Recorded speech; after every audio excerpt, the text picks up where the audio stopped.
So we are live at the moment. Hello, everyone. Hello, Raquel. Hi. Thank you for accepting this invitation to be part of the School Throwback series, where we're inviting ex-School students to come and share a little bit about their path and what they've learned so far in life, and also how knowing English has been relevant to what you've been doing. So thank you, Raquel. You're very welcome, and I'm really honored to be having this conversation with you. Thank you for inviting me as well. Thank you. I'm just going to quickly introduce you. So Raquel lives in London, went to study in London a few years ago. You'll then sort of be able to tell us a little bit more on that. Study psychology with criminology, and has been working in different fields, including students association, I suppose, student well-being, and also at a forensic mental hospital. Wow, that's interesting. I'm looking forward to what you have to share with us about these different experiences you've had. And basically, as you say, English has been a part of your life ever since you started, like ever since you've left Portugal. Pretty much, yeah. I use English, I mean, every single day, 80% of the time. I mean, now, for example, I work 9 to 5, but I'm in Portugal because of the whole COVID-19 situation. But in the whole, from 9 to 5, I'm always speaking in English, either like typing messages, either in meetings. Every single time I'm talking in English. You're in Portugal at the moment. Yeah. Okay. Yeah. And what are you I came back in on? March. Yeah. What is your work at the moment? Oh, so I work at City University of London, and I basically analyze data and I organize some well-being events for students. So I ensure that students are satisfied with their experience at university, and I analyze data based on surveys like student satisfaction and everything. But when the whole thing with COVID started, I was in London and things weren't looking well. And when they allowed me to work from home, I asked them, like, can I work from home from Portugal instead of London? And they said yes. So ever since March, I've been here, and I'll probably be back mid-August, I think, to London once everything is irrespective of where you are, English is your main language. Yeah. Interesting. I know that when you went to study in London, you were actually put up to a challenge, and was it in your first year or second year? Please tell us a little bit about that challenge that you know what I'm talking about. Yeah, so basically, I started at lindaschool when I was around 7, 8. Mm-hmm. And I always had a dream to visit London or to do my master's in London or in England at some point. And that's one of the points my mom convinced me to join lindaschool, actually, which is fun. And then, I spent until I was 18 studying at lindaschool, studying English there. And then I remember when I was 17, we had a trip planned to London, and I was finally excited because I'm finally going to visit. And then that's when another opportunity came up, which was, why not study there? And then I did this whole application. So I decided that I was going to apply in November. The application process was in January, the deadline. And yeah, I come to class. I think I spoken to you like, oh, why not study in London? The thing is, the application was so rushed. I remember asking for your help in terms of like translating the certificates with the IELTS. Everything was so all over the place, but yeah, it was a good decision. And if it wasn't for lindaschool, I wouldn't have had the opportunity to do so. And I even remember being in class and the IELTS results came out when I was in class. It was an afternoon class, and I asked you, like, can I just go outside just to check the results? And then when I came back, yeah, I passed and everything was good to go. So yeah, I did everything, and then yeah, around October I moved to London completely by myself. So that was an adventure. So you didn't know anyone in your course or at the university you were going to study? No. Wow. So, so a friend of mine, so we went, a friend of mine went with me as well. So we shared a house, but she went to another university. So she went to Roehampton, which was in southwest London, I think, and mine was in northwest London. So it was a bit far, but it was for sure a help. And I lived with her until the end of my second year, and then I moved closer to university because I was commuting for a long time. But yeah, it was a huge adventure going to a university that I didn't know anyone, and it was such an impact. So I learned English, and I thought I was good at English here, you know. But then when you get there and you see all of these different accents and everyone speaking so quickly that I couldn't even imagine. I thought I was the one speaking, you know, normal. And then I get there and everyone is like full speed, and then it's the accents, it's the slang as well. Yeah, it was quite challenging in the beginning. I'm not going to say it was all perfect. It was quite challenging, but I'm very, very proud of myself that I was able to overcome those challenges, and I ended up being quite successful. So when was that opportunity to become the president of the Students' Association? In your first year, in your second year, when was that? No, so yeah, so first year and second year were quite challenging, and like I was going to class and everything, but I was commuting for an hour and 15 minutes every day because I used to live in Southeast London and my university was Northwest, and London is huge. So yeah, it was quite challenging to you know, just go into classes and everything. I was always very tired. I didn't have that many friends at uni as well. But then in my third year, that's the year that I was like, you know what, it's my last year in London. Let me just take advantage of it and, you know, actually try to make some friends. So I joined the volleyball team. I moved closer to campus. So I moved closer to West London. And then I started making friends. And then I was looking for a job. So students' unions in Portugal are quite much like parties and everything. There is much more of a wider thing. So they actually work on causes. You have jobs there. And some unions actually do sports as well. So they take care of like student experience, not just like academics, but also the other part. And when I was looking for a job, a student job, so a part-time job to get some money, they had an opening. So I applied for it, and then it was very good. So it helped me with my finances. The thing is, I started getting to know so many people that then in the end of my third year, people were actually like, why don't you run for, you know, for the position of vice president? There okay, vice president. Yeah. Why don't you run for the position? And I was like, okay. So I ran a whole campaign with my friends. I got around 600 votes, and yeah, I liked it. And then it allowed me to stay at the Students' Union for a year, just working full time. And I was earning just the normal salary and everything, which something that is very weird when I was talking to my mom and my brother and everything, because it was like, how come you're earning money by, you know, working at the Students' Union? Like, what do you do? It's very weird, but it's such a fulfilling job. I got the opportunity to do so many great things. Actually, there was an article. I don't know if you saw the article that was all over.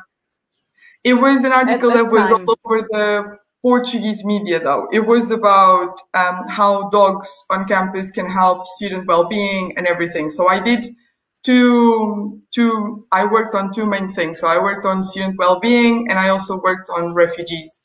On student well-being, we managed to increase the counseling service times, because students were one of the biggest struggles in studying in the UK is that students don't have enough support in terms of mentally. They get mentally drained, and then the NHS doesn't really have the capacity. So one of the good things at university is that you can access counseling or other support services at university. However, we were like 20,000 students, and it's impossible for them to have enough counseling appointments. So one of the things that we did was to lobby the university management to hire another person so they could have more drop-ins. And then we also worked with some members of the university to get dogs on campus. I know this sounds a little bit, okay, this is not going to solve mental health illness, or it's not going to provide any more support for, like, in terms of treatment and everything. However, I do believe, and I did believe at the time, that for some students, so we have over 50% international students on campus, and these kind of students, like, sometimes they don't even go home for Christmas or anything. So it was very good to give that, you know, that thought of home kind of feeling, because some people do have pets, but then when you move to London, you no longer have the ability to do so, because it's quite hard to have pets in the house. So yeah, we I lobbied the university to get some dogs on campus, and then we have at Middlesex they have like four employed dogs, which are like fabulous. Employed dogs. Yeah, which help in terms of, like, when students are anxious before exams, they can, you know, pet the dog, which helps a little bit. And then I saw, so this was 2017, and then I think 2017, beginning of the year, and then end of the year, I start seeing all those articles in the Portuguese media saying, like, oh, look at this idea from Middlesex University to get dogs to support students with their well-being. And I was like, yeah, that was. Isn't it fantastic when we realize that things that seemed so small at the time maybe seem just something, then they really have an impact, and they can change many people's lives and well-being. Yeah, it was so good. And sometimes students used to come up to me because, you know, I was the vice president, and then students see a familiar face and they're like, oh, thank you for doing this. And it was very, very inspiring to hear so many student leaders that we had the ability to talk to. And just, you know, you never know where a person is coming from. You never know the background. You never know the struggles that a person had to overcome to actually get to a certain position. So it was very, very inspiring, and it opened my mind to so many things that I had no idea. For example, when I did the refugee campaign, it was for all of it was to provide access to education to Syrian refugees in London, especially in Barnet. I was working with them, and I managed to get 3 scholarships for 3 of the refugees.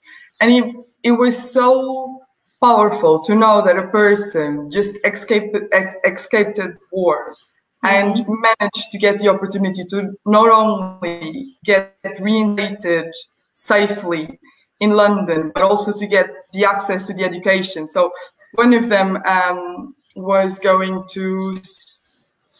an accountant back in Syria. And then he lost everything because of war. He had to escape. And then when he got to London, it was like, I don't have any of my certificates or anything. But he was so intelligent that he managed to pass the whole English initiation course. He completed his master's and now has a job, because the master's is only 1 year. Finished his master's, is now working back in his area again. And I mean, after overcoming so much, after living that kind of extreme situation, it was so inspiring, and I would never have the opportunity to hear these kind of stories if I didn't make it to Middlesex, or even if I didn't make it to vice president, or all of this journey. I'm so grateful. So the interesting thing is also, one thing you learned is the value of just one human life is so valuable and can change the lives of so many others. That is a really very deep change in the way we see things, because usually people have an idea that if you can't change the masses, if you can't make big change, then just don't do anything. And it's not the case. It's not true. Exactly. Make small changes that seem small, but in the life of that person, they're not small. They are absolutely, completely life-changing. Actually, they completely change what that person is able to experience, and that will of course change many others, and so on. Like having 4 dogs may seem only 4, but then again, how that is going to influence each person who comes into contact, that is what matters. So in that you learned a big deal. Usually people think, you know, what I do isn't really relevant. I can't change the world. But in fact, we can, and we do, with each move, with each action, with each habit, with each thought. Yeah. It's also the awareness of it. It also provides us confidence. Sometimes we are thinking like, what are we doing here? And sometimes I used to get so sad, and even now, because I do feel sometimes very powerless in some aspects. And however, every time I do think about the small changes that we are able to do, and it's like a snowball, but a positive one, because you make a small change here, and then it just rolls and rolls and rolls. And I'm 100% sure that a small thing here might mean a huge thing there, because it just spreads the movement. It just spreads a good positive influence in the world. And yeah, as long as we can make a difference in one person, it's already one person. Then that person wouldn't have the opportunity, you know, to change their mind or to access something if it wasn't for us. And even when I was on campus with the dogs may seem so small, but you know, if it calms one person, if it prevents one person from reaching that very low point, even though it's a really small thing, I think it's already a win. I think it's, yeah. So so you did psychology with criminology, right? And but at the moment, that's not what you're doing in your work. Yeah. But you did a little bit of that already. So how was that experience for you? Well, so basically, I did that year as vice president, and then I was like, I really wanted to try psychology with criminology, and, you know, actually see what is it in real life, because one thing is theory and everything that we study, another thing is, you know, actually experience it as a person and seeing how it works in the actual setting.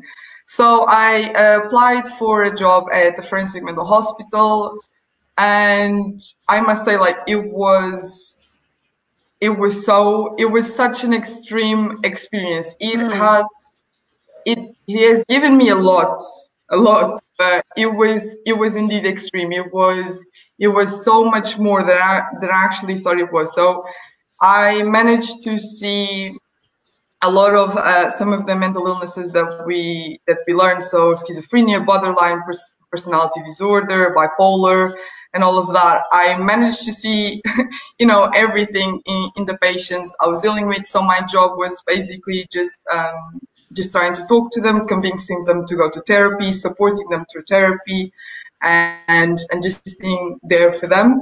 And because we were so I was working with teenagers. And Forensic Mental Hospital meant that they were there because they weren't safe in the community. You know, we see movies and we see everything, but actually listening to the stories on why the patients were there, it's something that I don't recommend to anyone, because you see the reality, the one that we are always trying not to see, like, oh, this only happens to other people. And then you meet the people that things actually happen to, and it's not good. And I did feel quite powerless, because the only thing you can do really in that situation is supporting them to move on and see the future and see some kind of light. But it was very, very challenging for me. I managed to stay there for 6 months. It was a good experience. I did get some clinical experience as well for my future. But I do think in order to, you know, to work in a setting like this in the future, I need to build a lot more resilience and need to be a lot more strong mentally, because I'm kind of like, I care too much. I care too deeply about everything in a sense. Yeah. And yeah, it doesn't work so well, but you know, it was an experience, and I'll always value this experience for the rest of my life. But it's quite tough. Like everything you see in movies, yeah, it does happen. Like those movies that we don't think, oh no, this is just, you know, fiction and everything. No, it does. It does happen. So in what way could you say that experience sort of changed you? It has built passion in me that I didn't know. So it has opened my eyes to this is real. The impact of some things, the thing of not doing, you know, when you see a situation on the street and you think, oh no, this is actually not my business. I'm not going to intervene. I'm not going to say anything. It's actually, no, you do gotta say something, and you do gotta try and do some more for other people. And after being there, it was just, it provided me some passion for the future of, I'm not going to let any of these things, I'm going to try and be the best version of myself, because I know that, you know, I don't know, I think it's in a way that I can take everything for granted in a sense, and more passion into the future. But I think I'm still processing that experience. I think even though it has been a year, I'm still processing, because it was very, very strong mentally for me. So eventually you could say that in a way it also made you feel more grateful for the life you have, and realize that really you have a wonderful life, and if you can give more of that life that you have to others who don't really have it, maybe they can realize things can be different.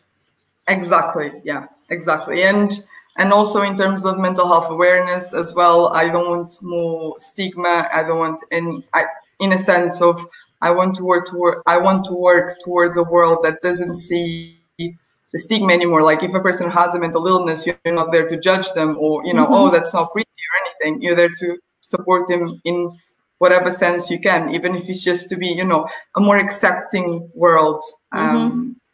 Yeah, just, yeah.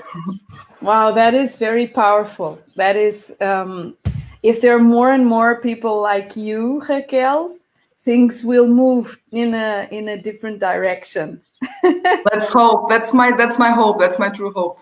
Brilliant. So I usually ask this question during these interviews, is if you were gonna sort of give a piece of advice to children and youngsters today about how to achieve their dreams, what would you say? It's so hard, because I know exactly what I would say is like, don't be afraid, just go out there, do the things you like. No one is actually watching. We have this tremendous feeling in our head that everyone is watching our steps, and we are so scared, like that lack of confidence sometimes. Scared of making fools of ourselves, right? Yeah. And then we realize, actually, no, everyone is so worried about themselves that no one is actually paying attention to what other people are doing. So you just go out there, do what you like, just talk with others. From my experience, even when I was in high school, and one of the things I was thinking is back to my experience at lindaschool. And I remember being so shy. So my writing was good. I used to be a good student, but in terms of talking, I was so shy. Even when I was when it was an oral exam or anything, I was so shy, and I would get so much in my head. And then when I got to university and I was talking with other people which first language is, British and English, they don't care. If they make a mistake, they don't care. And then I realized, why should I care if I make a mistake? It's my second language. And, and then this thinking got me out there, because if I'm in a meeting and I don't know the word, I kind of make a joke about it now, because I was like, oh, if it was in Portuguese, I would probably know the word.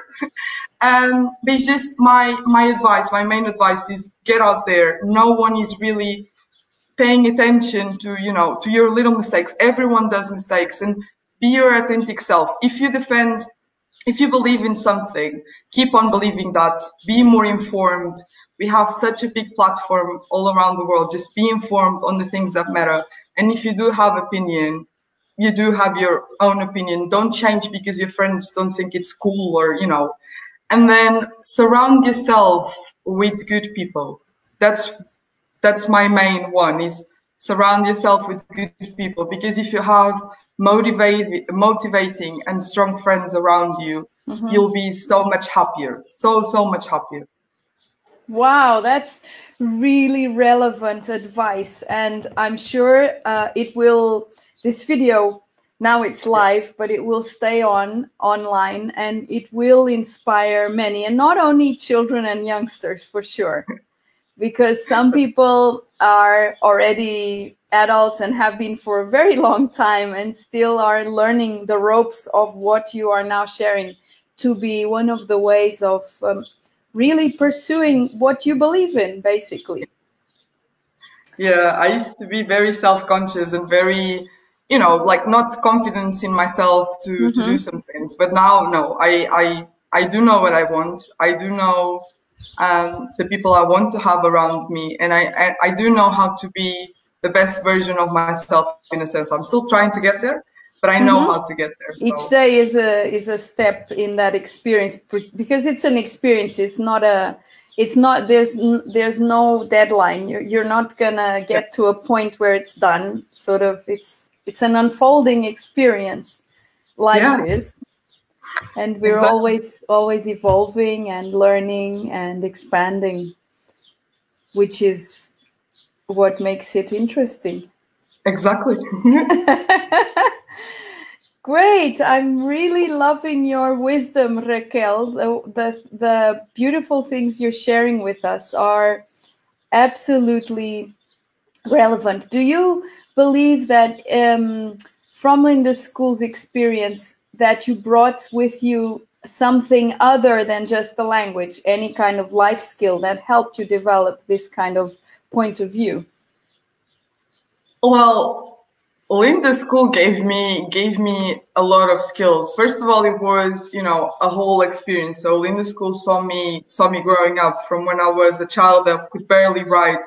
I mean, I could write already. You could write, yeah, but still, it was the beginning of experience. And you know, I do feel that my whole journey at lindaschool, it was always, you know, I had you as a teacher, I had Linda as a teacher, I had Emma, I had Zelia. I think I'm forgetting about anyone, but you know, and I do think every single teacher that I had inspired me to be a version of myself. I remember that you were so inspiring when you told me that you were writing books and, you know, doing your thing. And it was like, yeah, I can do that too. I can be that person.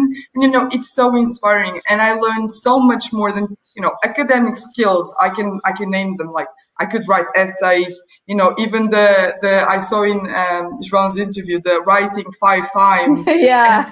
Just, you know, persistence and everything, and ensuring that you know how to memorize and giving that, you know, academic skill. But I do always feel that it gave me so much more than that.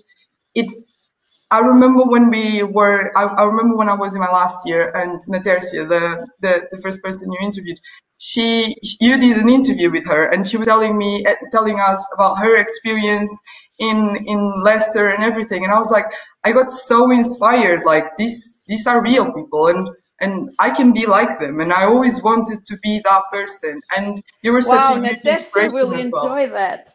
Yeah, she was. I still remember until today the interview that we had, because, you know, it goes from having a dream of thinking, oh, this is so far away and this is so possible, even though you want to get there. And then when you meet people that actually manage to achieve and inspire you in a sense of, you can do this as well. It wasn't just me. I got the support, I got the steps, and I got there. So you can do this as well. And it was so much more. And I always remember. I remember the interview with Natercia. I still remember up to this day when you told us about the books.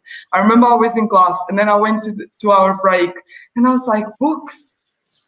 Tanya wrote books and published them and everything. How and you know, it was very inspiring. So it was, I would say, it was academic skills, they were all there. If it wasn't for that, I can 100% tell you, first year of university, second year, and third year wouldn't be as easy as it was, in a sense, in terms of like writing essays and everything.